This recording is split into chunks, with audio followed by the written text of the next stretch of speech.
26-এর বিধানসভা নির্বাচন আর পাখির চোখ বাংলা। আর পাখির চোখ বাংলায় প্রধানমন্ত্রী নরেন্দ্র মোদী একের পর এক সভা রয়েছে তার। অবশ্যই নজর থাকবে প্রত্যেকটা সভার দিকে, প্রত্যেকটা আপডেট আমরা আপনাদের সামনে তুলে ধরবো। বাংলায় আজ আবারও ভোট প্রচারে আসছেন নরেন্দ্র মোদী। একেবারে উত্তর থেকে দক্ষিণ বাংলা জুড়ে প্রচারে ঝড় তুলবেন।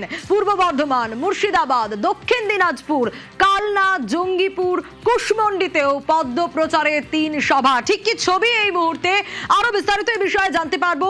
অভিজিৎ রয়েছে আমার সঙ্গে। অভিজিৎ, এখনকার ছবিটা জানতে চাইবো, একেবারে শেষ মুহূর্তের প্রস্তুতি বলা যায়, এবং এই বঙ্গ সফর পাখির চোখ বাংলা যখন অত্যন্ত তাৎপর্যপূর্ণ তা বলার অপেক্ষা রাখে না।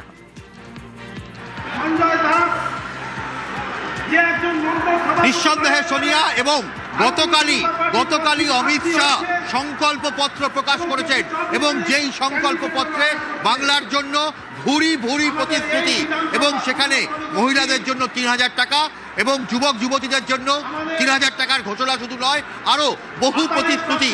এবং তারই পর নরেন্দ্র মোদী তিনি আজকে পূর্ব বর্ধমান জেলার এই কালনা সিমলন অঞ্চলে আসছে, এবং তার জন্য দেখা যাচ্ছে যে সকাল থেকেই বহু বিজেপি কর্মী সমর্থকদের এখানে জনস্রোত বলা যেতে পারে, এবং উৎসাহ উদ্দীপনার মধ্যে বিজেপি কর্মী সমর্থকরা তারা রয়েছেন। এবং এই পূর্ব বর্ধমান জেলার 16টি বিধানসভা কেন্দ্র, যার মধ্যে গত বিধানসভাতেও 16-0 ছিল তৃণমূল কংগ্রেস 16, এবং গত লোকসভা ভোটেও 16টি কেন্দ্রেই তৃণমূল কংগ্রেস এগিয়ে। যদিও বিজেপি এবার আশায় বুক বেঁধেছে। যেখানে রয়েছি এই কালনা পূর্বস্থলী দক্ষিণ কেন্দ্র, এখানে মন্ত্রী স্বপন দেবনাথ, দীর্ঘদিনের তৃণমূল কংগ্রেসের মন্ত্রী স্বপন দেবনাথ খুব অল্প ব্যবধানে গত বিধানসভা ভোটে জয়ী হয়েছিলেন। বিজেপি নেতৃত্ব আশাবাদী যে এখান থেকে তারা ইন্দ্র পতন ঘটাবেন। প্রাণকৃষ্ণ চাপাদার বিজেপি প্রার্থী, তিনি এখান থেকে জয়ী হবেন। এছাড়াও এই এখানকার যে 16টি বিধানসভা কেন্দ্রের মধ্যে 14টি কেন্দ্রের প্রার্থীরা আজকে এই নরেন্দ্র মোদীর সভায় উপস্থিত, এবং গোটা পূর্ব বর্ধমান জেলার বিজেপি কর্মী সমর্থকরা তারা আশায় বুক বাঁধছেন নরেন্দ্র মোদী আজকে তাদের জন্য কি বার্তা দেন।